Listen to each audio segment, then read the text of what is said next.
करवीर निवासिनी आई महालक्ष्मी मातेचा महिमा अपरंपार आहे। मार्गशीर्ष महिन्यात महालक्ष्मी मातेची पूजा दर गुरुवारी प्रत्येक घराघरात केली जाते। देवी महालक्ष्मी माता सुख समृद्धी ऐश्वर्य संपत्ती देणारी माता आहे। त्यामुळे तिचे व्रत सर्व भाविक अतिशय मनोभावे व भक्तिभावाने करत असतात।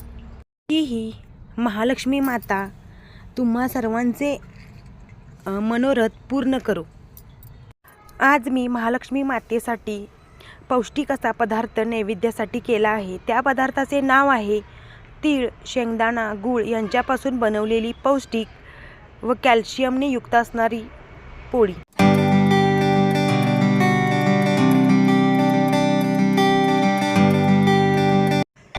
सर्वप्रथम गव्हाच्या पिठामध्ये तूप, चवीपुरतं मीठ आणि पाणी घालून मऊ लुसलुशीत असे हे पीठ मळून घ्यावे व 10 ते 15 मिनिटं हे पीठ भिजत ठेवावे।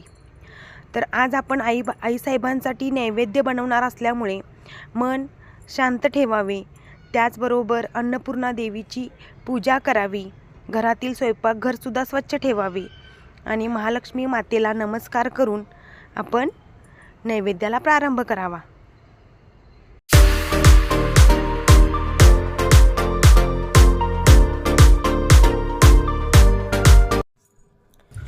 गॅसवरती कढई तापत ठेवावी व त्याच्यामध्ये मंद आचेवरती शेंगदाणे भाजून घ्यावे। कढईतील शेंगदाणे काढून ताटामध्ये ठेवावेत। त्याच कढईमध्ये बारीक चिरलेला खिसलेला गूळ घालावा। गूळ मेल्ट झाल्यानंतर एका मिक्सरच्या भांड्यामध्ये हे भाजलेले शेंगदाणे वाटून घ्यावेत व ते त्या गुळामध्ये घालावेत। गूळ व शेंगदाणे यांचे मिश्रण एकजीव करावे। त्याचबरोबर त्यामध्ये भाजलेले तीळही घालावेत। थोड्या वेळानंतर आपण जे पीठ मळले होते ते सैलसर पीठ चांगले भिजले आहे का पाहावे। त्या पिठाचा एक गोळा घ्यावा व ज्या पद्धतीनं आपण पुरणपोळीसाठी उंडा करतो त्या पद्धतीनं त्या गोळ्याचा उंडा करून त्याच्यामध्ये हे मिश्रण तीळ, गूळ व शेंगदाण्याचे मिश्रण त्याच्यामध्ये भरावे। पोळी लाटून घ्यावी। गॅसवरती तवा गरम करावा व त्याच्यावरती ही पोळी भाजून घ्यावी। ही पोळी भाजत असताना याच्यासाठी आपण तुपाचा वापर करावा, त्यामुळे पोळी खुसखुशीत व मऊसूत लागते।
अतिशय मऊ लुसलुशीत व तोंडात टाकताच विरघळणाऱ्या पोळ्या तयार आहेत।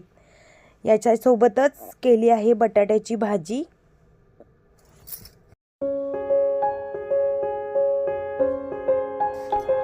एका कढईमध्ये चमचाभर तेल घ्यावे, त्याच्यामध्ये जिरं मोहरीची फोडणी टाकावी, बारीक चिरलेल्या मिरच्या टाकाव्या, बारीक चिरलेला कांदा टाकून तो भाजून घ्यावा।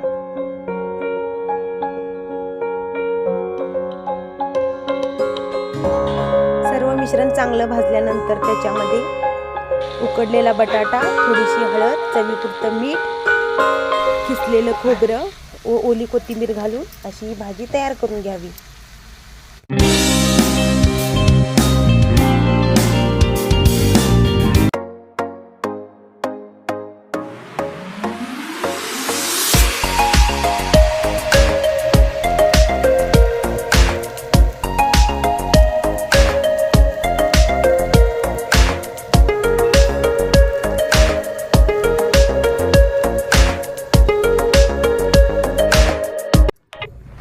महालक्ष्मी मातेला खीर अतिशय प्रिय असल्यामुळे नैवेद्यासाठी खीर सुद्धा बनवली आहे।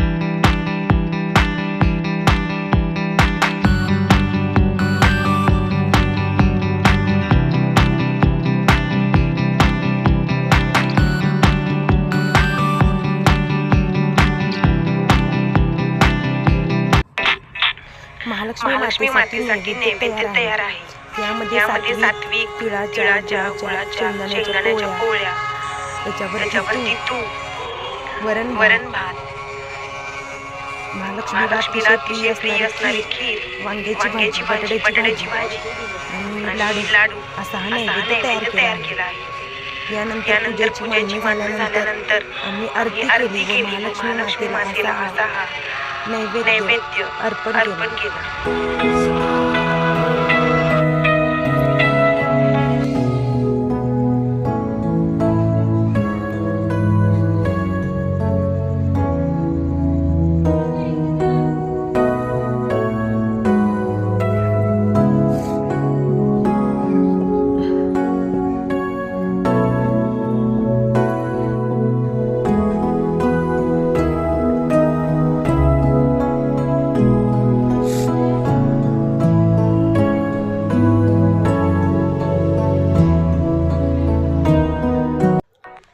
आई महालक्ष्मीच्या कृपेने तुम्हा सर्वांना सुख, समृद्धी, ऐश्वर्य, कीर्ती व उत्तम आरोग्य लाभो हीच महालक्ष्मी मातेच्या चरणी प्रार्थना।